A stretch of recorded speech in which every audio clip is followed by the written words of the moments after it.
विजयाला जेव्हा कळतं त्या नालायक विक्रांतने तीर्थाला किडनॅप करून ठेवलं आहे आणि जबरदस्तीने तो तिच्याशी लग्न करणार आहे हे आता कळल्यानंतर विजयाची धाकधूक वाढलेली असते. विजया लगेचच हर्षवर्धनला फोन करते. हर्षवर्धन विजयाचा फोन कट करतो, पण विजया पुन्हा फोन करते. हर्षवर्धन नाईलाज असतो, विजयाचा फोन रिसीव्ह करतो. विजया बोलू लागते, काय हो, काय चाललंय हे सगळं, तुम्ही आहात कोणीकडे? त्यावर विजयाला हर्षवर्धन म्हणत असतो, फोन ठेव आणि सारखी फोन करू नकोस, महत्वाचं काम करतोय. त्यावर विजया म्हणत असते, तुम्हाला काहीच कसं वाटत नाही? अहो, आपल्या तीर्थाला त्या नालायकाने उचलून नेलंय आणि जबरदस्तीने लग्न करतोय. हे वाक्य ऐकल्यावर हर्षवर्धन म्हणत असतो, गप्पा बस. तीर्थाला मी अगदी योग्य रीतीने सोडवलंय आणि त्यात मदत करणारी फक्त आणि फक्त ऊर्जा आहे. हे वाक्य ऐकल्यावर आता विजया म्हणत असते, काय? त्यावर हर्षवर्धन म्हणत असतो, हो, एक गोष्ट लक्षात ठेव, ऊर्जाला नाकारत आलीस ना आतापर्यंत, पण त्याच ऊर्जाने आपल्या तीर्थाचं आयुष्य वाचवलंय. आता ठरव काय करायचं तिच्याबरोबर ते. हे वाक्य ऐकल्यावर आता विजया चांगलीच कन्फ्यूज झालेली असते. ती स्वतःशी बोलत असते, ज्या ऊर्जाला या घरातील सून म्हणून मला अजिबातच स्वीकारायचं नाहीये, त्या ऊर्जाला आता मी कसं काय थँक्यू बोलू? पण थँक्यू तर बोलावंच लागणार आहे. हे सगळं आता विजयाच्या मनात गोल गोल गोल गोल गोल गोल फिरत असतं. पण तेवढ्यात आपण पाहतोय तिथे कुमुदिनी आलेली असते. कुमुदिनी विजयाकडे पाहते आणि विजयाच्या चेहऱ्याच्या एक्सप्रेशनवरून कुमुदिनीच्या लक्षात आलेलं असतं की विजया फारच कन्फ्यूज आहे. लगेचच आता कुमुदिनी बोलू लागते, काय ग विजया, एवढा विचार कसला करतेस तू? आणि अशातच विजया लगेचच हात जोडते आणि म्हणत असते, आईसाहेब, आईसाहेब माफ करा मला. त्यावर कुमुदिनी म्हणत असते, अगं पण कशाबद्दल आणि माझी माफी का मागते? त्यावर लगेचच आपण पाहतोय आता विजया म्हणत असते, कारण मी मी जे काही आत्तापर्यंत ऊर्जाबरोबर वागले ना, ते अजिबात बरोबर नव्हतं, ते चुकीचं होतं. त्यावर कुमुदिनी म्हणत असते, अच्छा, म्हणजे तू जे काही वागलीस त्याचा तुला पश्चाताप होतोय तर? त्यावर लगेचच आता कुमुदिनी समोरून असं म्हणते म्हटल्यावर विजया हो म्हणते. आणि अशातच आपण पाहतोय घरात आलेल्या ऊर्जाला पाहून लगेचच कुमुदिनी म्हणत असते, ये ऊर्जा ये, आम्ही मगापासून तुझीच वाट पाहतोय. हे वाक्य ऐकल्यावर आता थेट ऊर्जा म्हणत असते, आजी, माझी माझी का वाट पाहताय तुम्ही?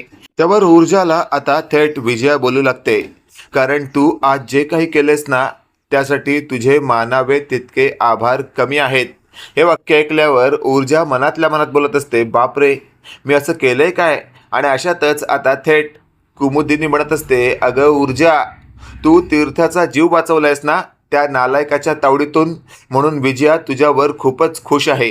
हे वाक्य ऐकल्यावर ऊर्जा म्हणत असते, काकू, एवढ्याशा गोष्टीसाठी तुम्ही जर खुश असाल तर यापेक्षाही मोठ्या मोठ्या गोष्टी मी करू शकते, ज्याने तुम्हाला अतिशय आनंद मिळेल. हे वाक्य ऐकल्यावर विजया म्हणत असते, अगं हे ऊर्जा, एक सांगू का तुला, तू आज जे काही केलेस ना त्यापेक्षा मोठा आनंद मला काहीच नसणार आहे. तू माझ्या तीर्थासाठी स्वतःचा जीव धोक्यात घालून त्या नालायक विक्रांतच्या तावडीतून तीर्थाला वाचवलंयस, मला आणखी काय नकोय. हे वाक्य ऐकल्यावर ऊर्जाला मनातल्या मनात खूप बरं वाटलेलं असतं. तेवढ्यात आपण पाहतोय समोरून आता दिव्या आलेली असते. दिव्या हे सगळं ऐकते आणि दिव्या लगेचच म्हणत असते, अहो, अहो आई, असं काय करताय तुम्ही? अहो, तुम्हाला असं करताना काहीच कसं वाटत नाही? अहो, या ऊर्जाला तुम्ही येत्या 10 दिवसात घरातून बाहेर काढणार होतात ना, मग त्याचं काय झालं? त्यावर लगेचच आता कुमुदिनी म्हणत असते, ए दिव्या, काय बोलतेस तू हे? त्यावर लगेचच आता दिव्या म्हणत असते, काय नाही, काय नाही आईसाहेब, काय नाही. तेवढ्यात आपण पाहतोय आता विजया म्हणत असते, दिव्या, आत्तापर्यंत या घरात सून म्हणून राहिलीस तू, पण एक गोष्ट लक्षात ठेव, मी तुला कधीच माझी सून मानले नाही. पण ज्या ऊर्जाला मी खरंच मनापासून माझी सून मानत नव्हते आणि तिला येत्या 10 दिवसात मी घरातून बाहेर काढणार होते, आता तिलाच मी या घरातील सून आणि माझ्या शौर्याची बायको म्हणून निवडते. हे वाक्य ऐकल्यावर दिव्या म्हणत असते, म्हणजे याचा अर्थ तुम्ही मला लाथाडताय तर? त्यावर विजया म्हणत असते, हवं तर तसंच समज, कारण माझ्या अभिषेकच्या आयुष्यामध्ये तू आतापर्यंत जे काही घडवून आणलेस ना, त्यात अजिबातच मला काही योग्यता वाटत नाही. तुझी लायकी नेमकी काय आहे हे आता दाखवायची वेळ आली आहे. बघ, तुझी लहान बहीण असूनही ऊर्जाने बाजी मारली, पण तू तिच्यापेक्षा मोठी असूनही या घरात आधी येऊनही तुला या घरातलं कोणीच स्वीकारत नाहीये. आणि अशातच आता ऊर्जाचं होत असलेलं स्वागत बघून दिव्याला खूपच चिड येते आणि लगेचच दिव्या चिडून आपल्या बेडरूममध्ये जाते. तिथे आधीपासूनच आदित्य बसलेला असतो. दिव्या तनतनत आत आली आहे. आता नक्कीच काहीतरी गडबड झाली आहे, म्हणूनच दिव्याचं डोकं सटकलंय हे आदित्यच्या लक्षात आलेलं असतं. लगेचच आदित्य बोलू लागतो, काय गे दिव्या, काय झालंय, काय इतकी का चिडलीस तू? त्यावर दिव्या म्हणत असते, आदित्य मला कळत नाहीये तुझ्या आईला नेमकं झालंय काय? हे वाक्य ऐकल्यावर आदित्य म्हणत असतो, म्हणजे ए दिव्या काय बोलतेस तू, तुझं तुला तरी कळतंय का? त्यावर दिव्या म्हणत असते, हो मला चांगलं कळतंय.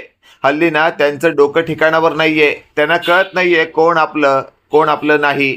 त्यावर आदित्य म्हणत असतो, तू ना माझ्या आईला या बाबतीत काहीही शिकवायला जाऊ नको, नाहीतर एक गोष्ट लक्षात ठेव, ती तुला तर घराबाहेर काढलच, पण त्यासोबत मलाही घराबाहेर जावं लागेल.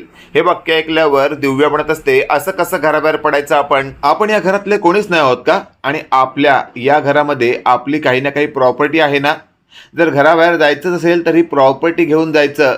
हे वाक्य ऐकल्यावर आदित्य म्हणत असतो, अगं गप्प बस, काय बोलतेस तू हे? अगं आत्ता घरात आलीस ना तू, काही वर्ष पण तुला झाली नाही, लगेच आपण घराचा हिस्सा करायचा भाग करतेस तू.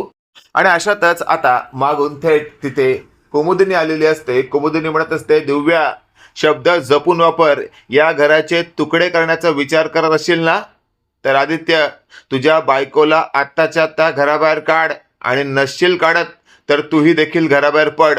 हे वाक्य ऐकल्यावर आदित्य म्हणत असतो, आजी अगं माझी गोची करू नकोस, हवं तर हिला घराबाहेर काढ, पण मला घराबाहेर जायचं नाही. हे वाक्य ऐकल्यावर दिव्या लगेचच म्हणत असते, नाही नाही आजी, मला सुद्धा घराबाहेर जायचं नाहीये, मी काहीच बोलणार नाही, हवं तर तुम्ही सांगाल त्या कोपऱ्यात पडून राहीन, पण प्लीज मला घराबाहेर काढू नका. आणि अशातच आता आजी म्हणत असते, ठीक आहे, जा मग त्या कोपऱ्यात पडून राहा.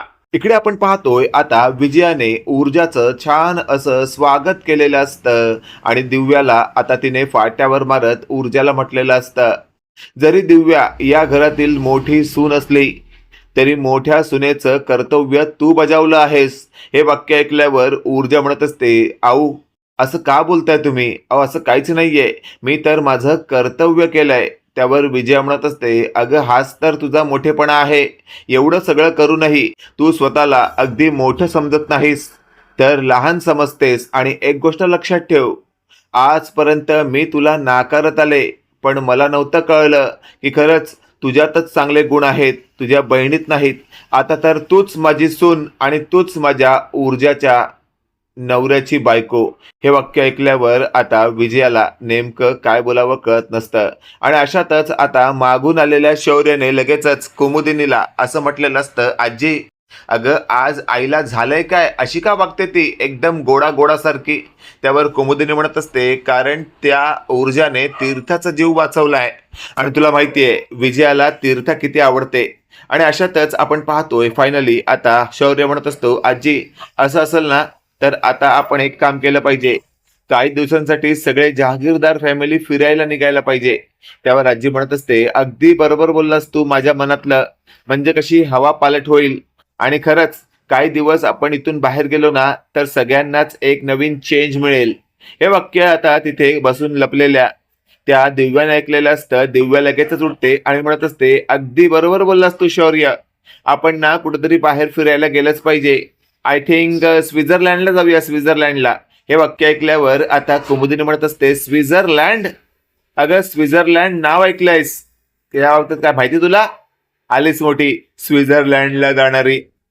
आणि अशातच आता विजया देखील म्हणत असते, तुला जर स्वित्झर्लंडला जायचं असेल ना तर जा हा, पण स्वप्नात. मित्रांनो तुम्हाला काय वाटतंय, खरंच येत्या काळामध्ये ही घर फॅमिली स्वित्झर्लंडला याचा विचार करेल का? कमेंट करून नक्की कळवा. आणि असेच नवनवीन अपडेट पाहण्यासाठी व्हिडिओला लाईक आणि चॅनलला नक्की सबस्क्राईब करा. धन्यवाद.